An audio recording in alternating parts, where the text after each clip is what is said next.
Hello and welcome to episode 27 of the Daily Sales Message, where each and every single day we provide you with a piece of simple, actionable advice that will help you to improve your sales performance and feel more confident too. If you're new here, my name is James Newell. I teach people how to sell, and for me it comes in two parts. So it starts with having what I call a clear sales message so people understand what you're trying to sell to them, and then it's about selling confidence, so being relaxed, comfortable and confident in a selling situation.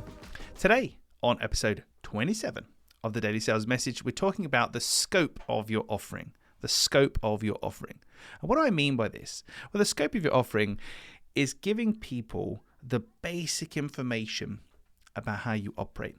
I do some lecturing for UCL in particular, University College London, and one student a few months ago, probably about a year ago now actually, said to me, and they were right, but they did it kind of in a funny way. They said, you shouldn't be called clear sales message, you should probably be called obvious sales message, because a lot of the stuff you talk about is pointing out the obvious.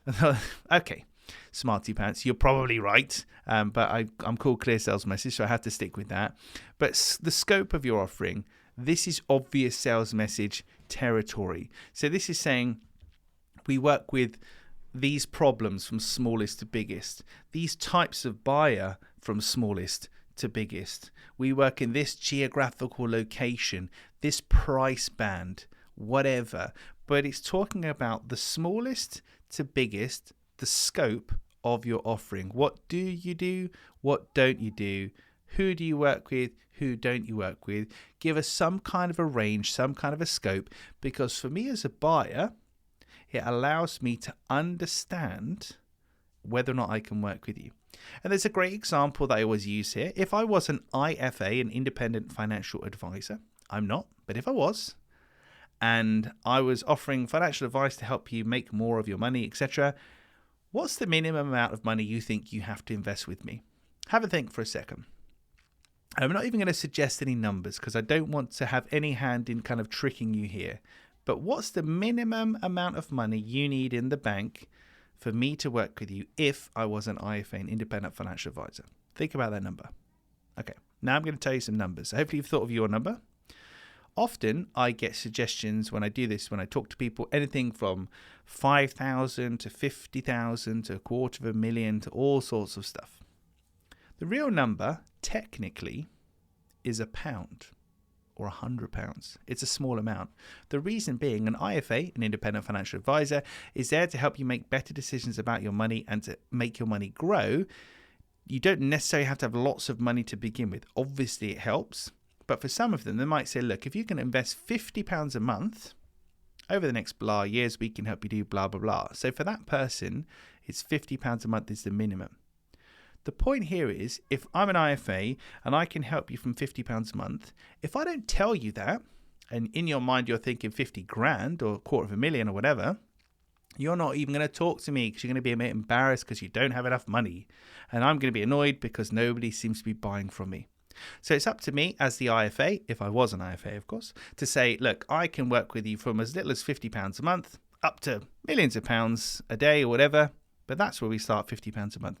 And for the want of me telling you the scope of my offering, the smallest and the biggest, I'm more likely to connect with you and engage with you as a potential buyer if you fit that criteria. Otherwise, you might just preclude yourself from dealing with me. It's interesting, isn't it? Such a basic thing, obvious sales message. Here's the smallest, here's the biggest.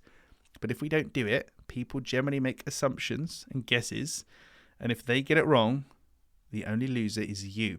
Because if you're sat there thinking with £5,000, but thinking you need 50 to invest with me, and I can help you from at least £50 a month, and I lose you as a potential client, what a shame that is. And that's all because I just didn't tell you.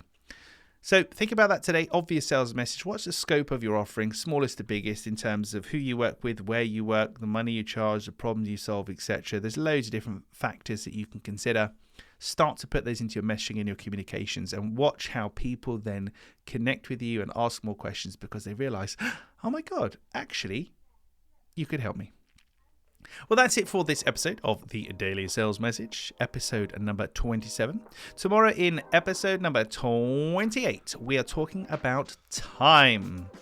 time, and a particular part of time that relates to sales and selling, but I have to be deliberately vague here and wishy-washy to try and entice you to come back and listen to yet another episode of the Daily Sales Message.